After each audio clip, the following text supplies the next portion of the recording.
So currently, patuloy pa rin pong umiiral ang hanging amihan or northeast monsoon at nakakaapekto sa malaking bahagi ng Luzon at Visayas. Samantalang yung shear line naman po ay nakakaapekto din sa northern and eastern sections ng Mindanao. Kung makikita po natin sa satellite image, may mga kapal na kaulapan po tayo nakikita or na-observe dito sa may Mindanao area. So asahan po natin magiging maulan ang panahon sa malaking bahagi ng Mindanao ngayong araw.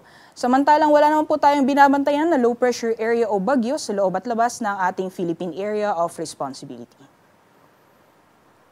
So sa magiging lagay po ng panahon ngayong araw dito sa Luzon, patuloy pa rin po ang pag-iral at epekto ng hanging amihan. Kaya kung makikita po natin dito sa ating image, mostly cloudy skies po yung eastern section ng Luzon area. So yung mga pag-ulan naman po, mostly mga light rains or may hinang mga pag-ulan ng mga pag-ambon pero magpapatuloy pa rin yung cloudy weather conditions. Sa nalalabing bahagi naman po ng Luzon, magpapatuloy naman yung maaliwalas na panahon. Meron din pong mga tsansa na makakaranas tayo ng mga pulo-pulong mga may hinang mga pag-ulan o mga pag-ambon. At sa magiging agwat naman po ng temperatura ngayong araw sa mga piling syudad dito sa Luzon, sa lawag maglalaro mula 20 to 32 degrees Celsius, 19 to 26 degrees Celsius naman para sa Tugigaraw. Sa Baguio naman 13 to 22 degrees Celsius and may kalamigan din po yung magiging temperatura natin ngayong araw for Metro Manila, maglalaro mula 23 to 30 degrees Celsius.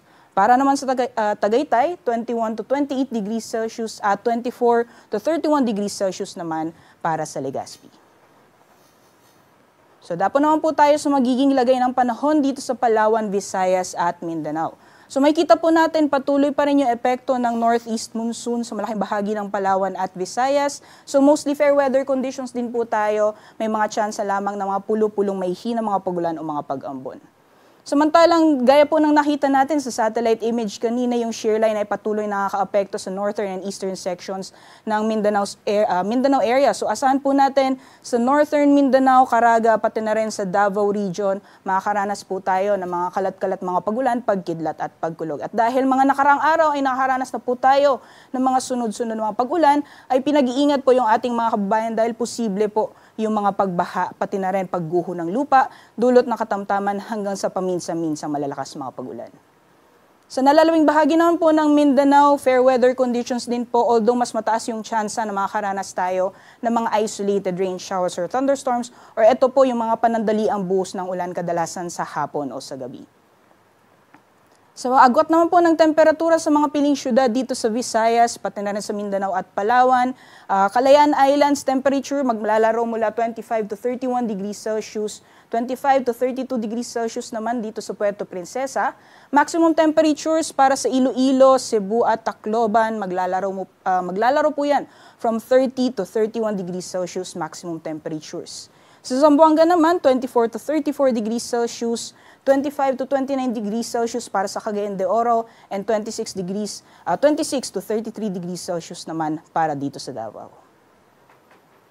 So para naman po sa gale warning or babala sa mga matataas na pag-alon, yung areas po na highlighted ng red ay nakataas po yung gale warning po natin. So yan po yung areas na nakakaranas po tayo ng maalon hanggang sa napakaalong karagatan, dyan po sa Ilocos Norte, Cagayan, kasama po yung Babuyan Islands, pati na rin po dito sa Isabela, Aurora, ilang bahagi din po ng Quezon Province, pati na rin sa Camarines Norte, sa may Catanduanes, as well as portions din po or mga baybayin ng Albay, Sorsogon, sa Northern Samar, Eastern Samar, sa may Leyte provinces, pati na rin sa ilang bahagi ng Surigao del Norte. So ibig sabihin po niyan matataas yung mga pag-alon na mararanasan natin dulot na epekto ng northeast monsoon. So delikado pong lumayag, lalong-lalo na yung may mga maliit na sasakyang pandagat. Dapo naman po tayo sa magiging lagay ng panahon hanggang sa darating na Biyernes sa mga piling syudad sa ating bansa. So for Luzon area, for Metro Manila, Baguio City, and Legazpi City, magpapatuloy pa rin po yung maaliwalas na panahon. Ngunit pagdating po ng Friday, medyo hihina na po yung epekto ng hanging amihan. So mostly mga isolated rain showers or thunderstorms sa hapon o sa gabi ang posibleng maranasan. Pagdating mo po dito sa Legazpi City, posible pa rin po yung epekto ng northeast monsoon by Wednesday and improving weather conditions or fair weather conditions po tayo pagdating ng Thursday hanggang sa Friday. Agwat ng temperatura po for Metro Manila hanggang sa darating na Friday, maglalaro mula 22 to 32 degrees Celsius. For Baguio City naman, maglalaro mula 13 to 24 degrees Celsius at sa Legazpi, maglalaro mula 24 to 32 degrees Celsius.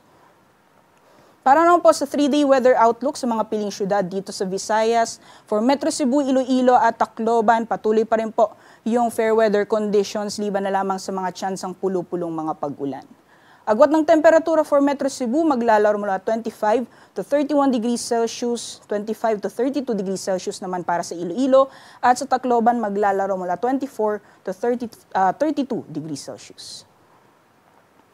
Sa mga piling syudad naman po dito sa Mindanao, for Metro Davao, kung makikita po natin hanggang sa darating na Thursday, posible pa rin pong makaranas na maulan na panahon, and then possible improving weather conditions tayo pagdating ng Friday. So ingat po lalong-lalo na sa ating mga kababayan dyan sa Caraga, Davao Region at Northern Mindanao, dahil inaasahan natin hanggang sa mga susunod na araw ay posible pa rin magpatuloy yung mga pag-ulan dulot na itong shear line. Para naman sa Cagayan de Oro, pagdating po ng Wednesday, makakaranas pa rin po tayo ng mga kalat-kalat mga pagulan, pero pagdating naman po ng Thursday and Friday ay improving weather conditions po tayo. Samantalang sa Zamboanga City naman, fair weather conditions din po, so magiging maliwalas din po yung panahon, di ba na lamang sa mga tsansang pulo-pulong mga pag-ulan, pagkidlat at pagkulog. Sa agwat naman po ng temperatura for Metro Davao, maglalaro mula 25 to 33 degrees Celsius, sa Cagayan de Oro 24 to 32 degrees Celsius at sa Zamboanga 24 to 34 degrees Celsius. Mamaya si Haring Araw ay sisikat ng 6:25 AM at lulubog mamayang 5:46 PM.